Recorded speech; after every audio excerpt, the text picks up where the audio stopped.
Visit the Smacking Off the Podcast Amazon store for awesome collegiate apparel.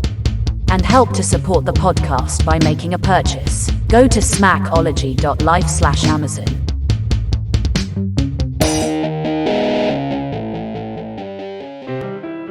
Non più tra i farfalloni amoroso, notte e giorno di torno girano, delle belle turbando al riposo, Narcisetto a Tocino d'amor.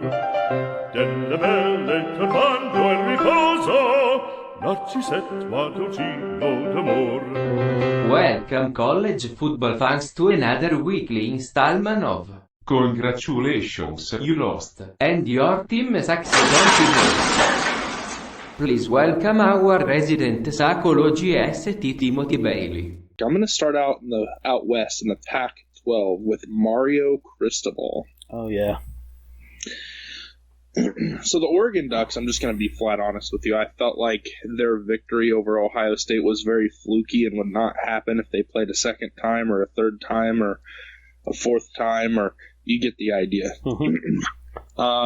Because they're just not a very good football team. They've got an average at best quarterback. They've got a defense that was supposed to be full of stars and supposed to be really good. Yeah, they have some good individual players, but they're not very good on defense at all. And they played with fire last week against Arizona on a winless, unranked team. They were fortunate to pull themselves out of the fire because Arizona's quarterback, who was a fourth stringer and a true freshman, threw several interceptions, mostly in the red area, after being able to virtually walk up and down the field between the 20s. So that's a pretty bad sign.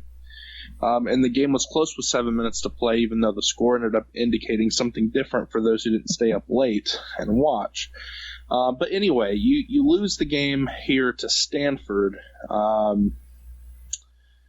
Stanford is pretty average from a talent perspective. Oregon should beat this team almost every time. Not only did they trail the game at halftime by double digits, they came back and then blew the lead. So not only did they fall behind quickly, but they also blew a lead to lose the game. And so all around, I don't think this will be the last loss for Oregon this season. I'm going to be quite honest with you. I don't think it'll be the last loss in the regular season for Oregon, if I'm quite honest with you. Real quickly, have you paid any attention to Oregon State this year? I have. That may be an interesting game. It could be, yeah. They don't call it the Civil War anymore, but the Civil War was always really fun when I lived up there in the Pacific Northwest. Hey, if it's any consolation, I still call it the Civil War. It was it's a very underrated rivalry. Those two sides really don't like each other, man. It's a great rivalry. It really is. The next one I got is Brian Kelly. At the end of the day, yes, it was a loss to a top 10 team, but it's a loss to a group of 5 team at home, where your team came out and they looked unprepared to start the game.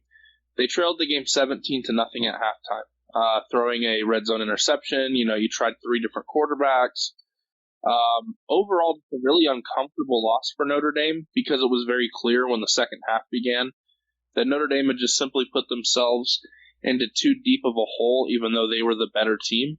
And that's just not an acceptable way to lose at Notre Dame. And I've praised Brian Kelly several times for being a much better coach than people realize, but this weekend that was just not the case. He got out-coached, his team got outplayed, his team got out-energied, and that's just not something that happens if you have a good coaching performance. If you're if you're a Notre Dame fan, you really want Cincinnati to win out to at least make this loss look more acceptable.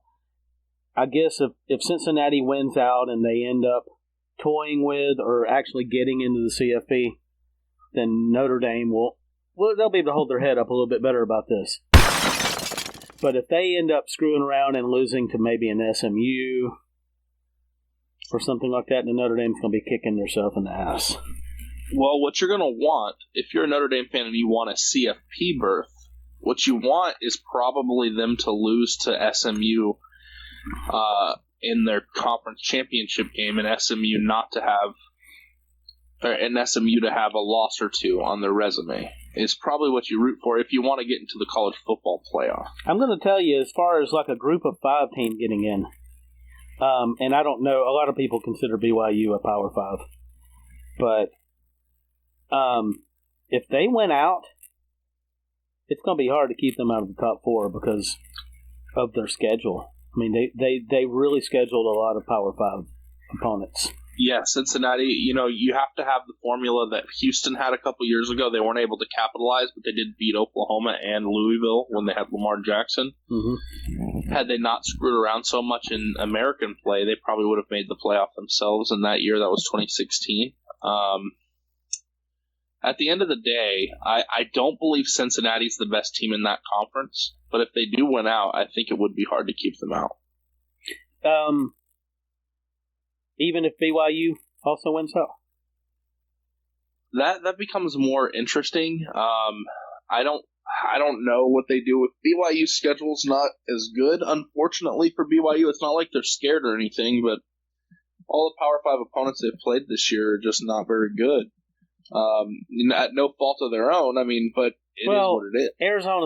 Arizona State's a top 25 team. They still got to play USC, which we don't know.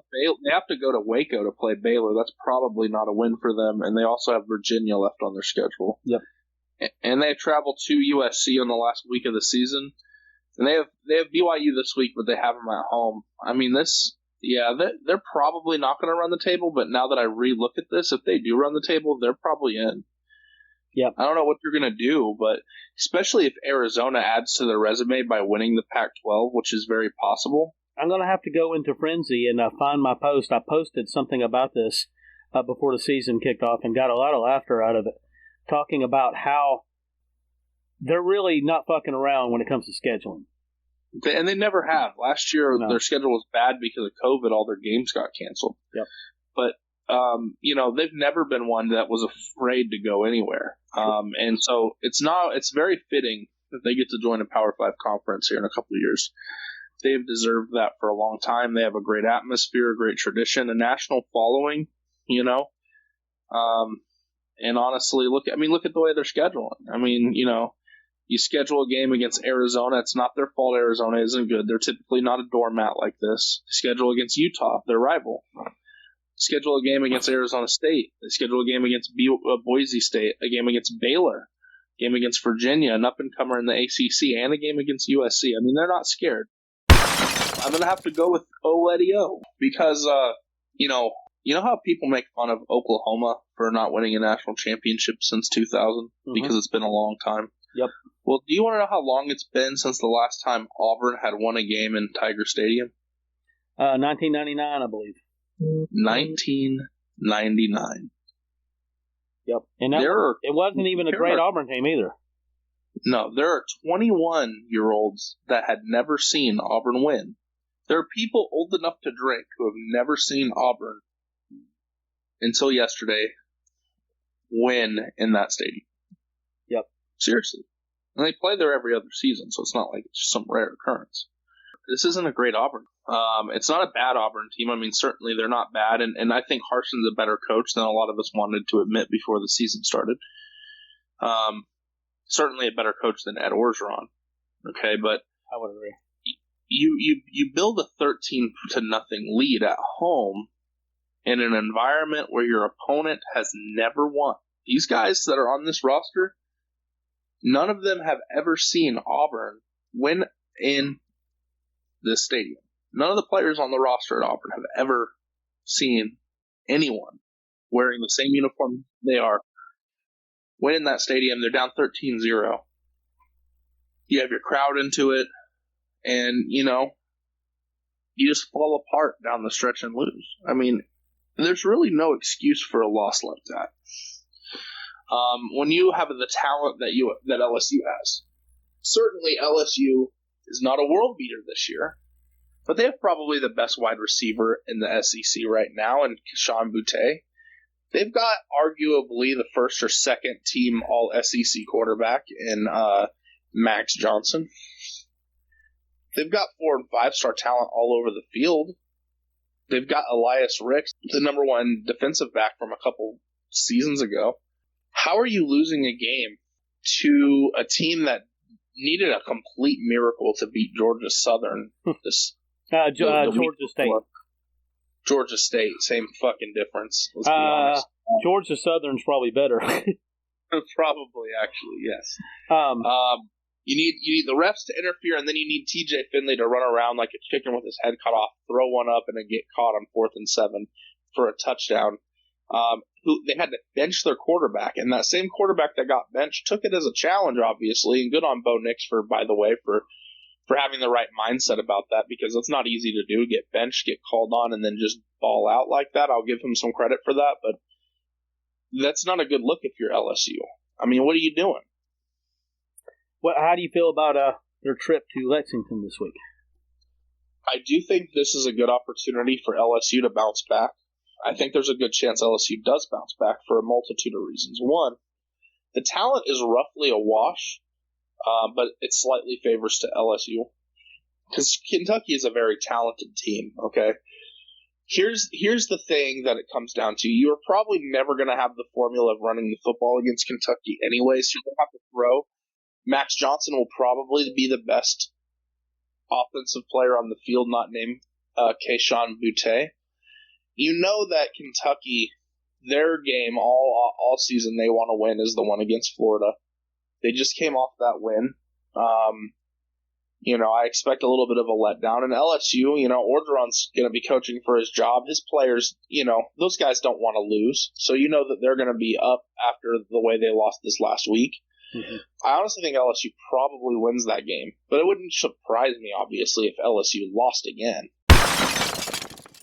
All right, so next week should be interesting. You might get a chance to put Jimbo back on the list. Jimbo, you know what? Honestly, it would depend on how they lost, because them losing to Alabama is expected, and they should lose to Alabama. But are they going to show up? If they get completely destroyed, like 60 to 10 or something like that, then they'll probably be on the list. If they lose like 45 to 21 or something, I mean, I'm not going to bother with that. They should lose to that team. Right. But, if they just get finger blasted and they just don't even show up and care, I mean, he'll probably make his way back on the list. We were just talking about it. If LSU goes to Lexington and loses, I don't see how you keep Ed O off the list next week. That's just my opinion. No, I agree. I mean, but you look at it this weekend. I mean, I wonder for Steve Sarkisian, being that this is his first taste of the Red River rivalry. I mean, if his team goes and gets boat raced, he'll probably be on this list too. Yep. I don't think that'll happen because this game is just not like that. But if he doesn't quite understand the magnitude of this game, and he has a first-year starter too in this game, if he doesn't understand the magnitude of this game, he's going to get punched in the mouth, and it's going to get ugly real fast because it doesn't matter, and people know this, it doesn't matter how good you are in this game, you are going to get the other one's best. And if you are off your game that day, you're going to get punched in the mouth. It happens every time. Do you feel like Arkansas at Ole Miss is one of those where you probably get to grab one of those coaches for your list? I don't think so. I mean, if Lane loses this game, and it looks very similar to the way they lost the game last year, maybe Lane would be on the list.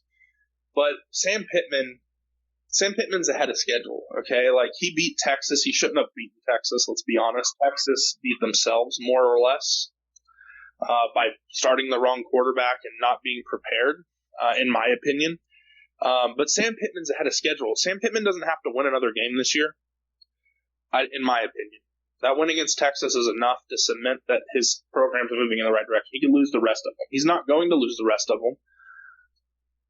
But I think he's pretty safe. I mean, we're talking about a program that 2 years ago got routed by North Texas and he got tricked on a punt return. I remember that. So, I mean, he's well ahead of schedule, okay? They shouldn't be beating teams like Texas, even at home. So they're so ahead of schedule that Sam Pittman can pretty much do whatever and get a pass. You saw I didn't have him on the list this week.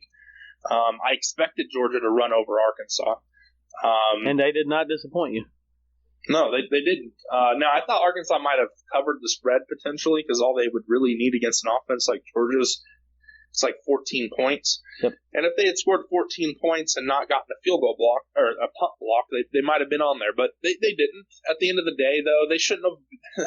I didn't expect them to go to Athens and beat Georgia. Right. Speaking of Georgia, though, hearing some rumblings that JT Daniels might be done for the season. Well, Uncle Lou says that's a good thing. He says a wet sock can play quarterback for Georgia and beat you. Oh, well, he's done. Because I'm sorry, but Georgia is not winning the SEC. They're not winning a national championship or a playoff game, and they may not even win all their regular season games if JT Daniels doesn't come back, because Stetson Bennett is going to cost them a game. Yep. Might be this weekend. I doubt it. Might be in 2 weeks. It wouldn't be the oddest thing in the world for Georgia to go over and lose at Auburn, because Auburn, even when they're down, and I don't know how far, I don't think Auburn's really that down, but even when they're down, yes, they're dangerous It's at a home. big rivalry game. Jordan-Hare is probably the toughest stadium to play in the SEC, not named, Tiger Stadium. Yep. It wouldn't be a surprise. Georgia has not played a road game this year, and we've seen how road games have affected teams throughout the country. So it is something to note. I would expect Georgia to go on ahead and win, maybe even cover the spread of 14.5.